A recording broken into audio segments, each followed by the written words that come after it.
Shalom, selamat pagi, selamat datang di Renungan Harian Toraya. Sebelum masuk di Renungan Harian Toraya, mari kita berdoa. Bapa, di dalam nama Tuhan Yesus, kami akan baca firman-Mu, biarlah firman-Mu tetap tinggal di hati kami, dan kami lakukan setiap hari di dalam nama Tuhan Yesus, amin.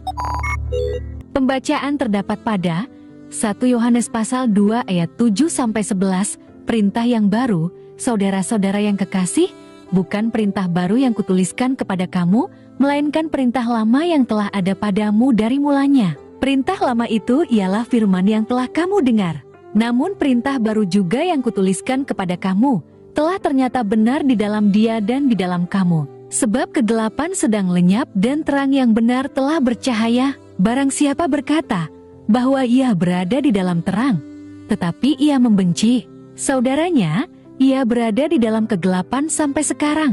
Barang siapa mengasihi saudaranya, ia tetap berada di dalam terang, dan di dalam dia tidak ada penyesatan.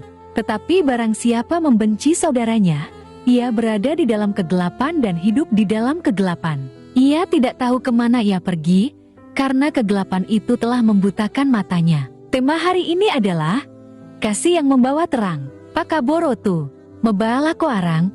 Bayangkanlah sebuah ruangan gelap di mana orang-orang tersandung karena tidak dapat melihat. Mereka saling menyalahkan dan takut. Lalu, seseorang menyalakan lilin kecil.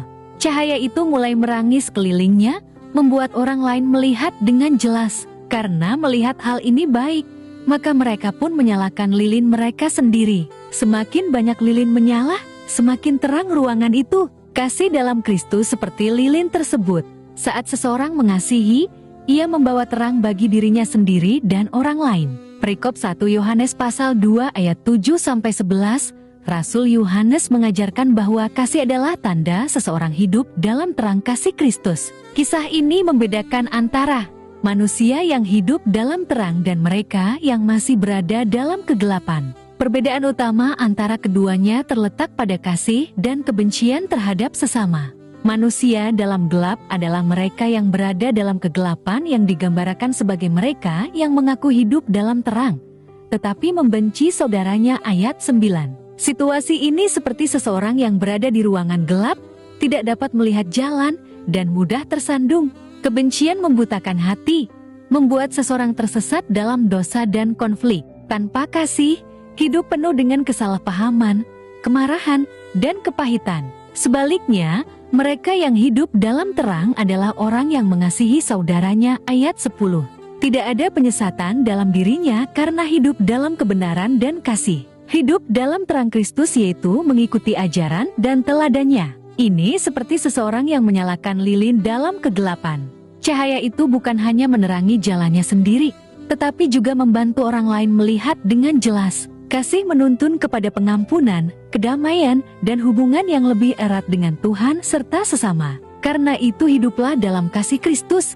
Amin. Mari kita berdoa. Bapa di dalam nama Tuhan Yesus, kami sudah baca firman-Mu, biarlah firman-Mu tetap tinggal di hati kami, dan kami lakukan setiap hari di dalam nama Tuhan Yesus. Amin. Selamat beraktivitas. Tuhan Yesus berkati, amin.